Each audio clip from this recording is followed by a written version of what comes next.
My dear friends, are you leaving room for the unexpected in your music making?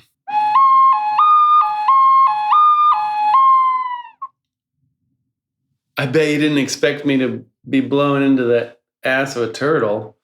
Anyway, one way to think about art and music is that it's a balance between the expected and the unexpected. Or to think of it quantitatively, that there is a ratio between what's predictable and what's unpredictable. And we talk about this all the time in terms of movies or TV shows.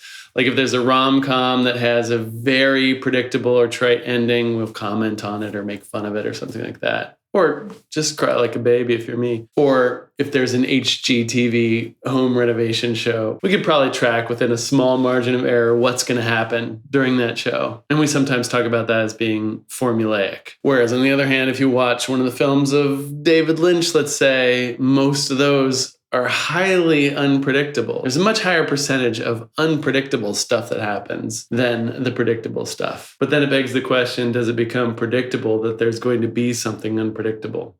I digress. And it's kind of interesting to note what sorts of music or art appeal to us on most days. It might be a different ratio than our parents or our friend who's into experimental jazz. It might be different for us on one day while we're folding laundry and watching TV versus in jazz club in Greenwich Village. We probably desire a different ratio of predictability and unpredictability in each of those situations. Now, the same is true in our music making process, in our composing or songwriting process. How many times have you sat down to write a new piece of music, grabbed your instrument, and found your hands doing the same thing that they often do on the instrument?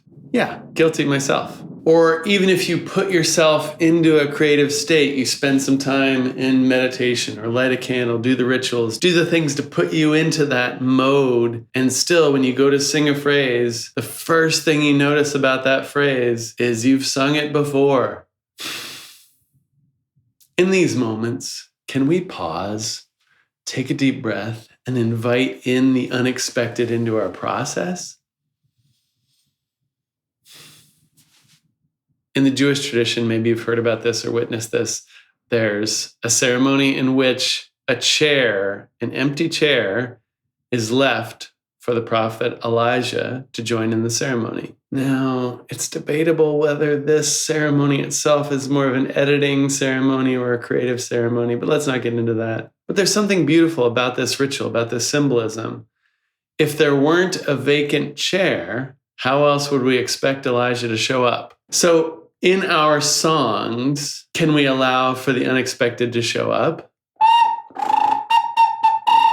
And in our process, can we leave an open chair right next to us, either literally or metaphorically speaking, and allow room for the unexpected? Our ego mind doesn't have to control it all. We don't always have to be comfortable with knowing what's coming next. There's a way to breathe into the space and the room and be comfortable with the discomfort of not being totally in control of what's going to come occupy that space.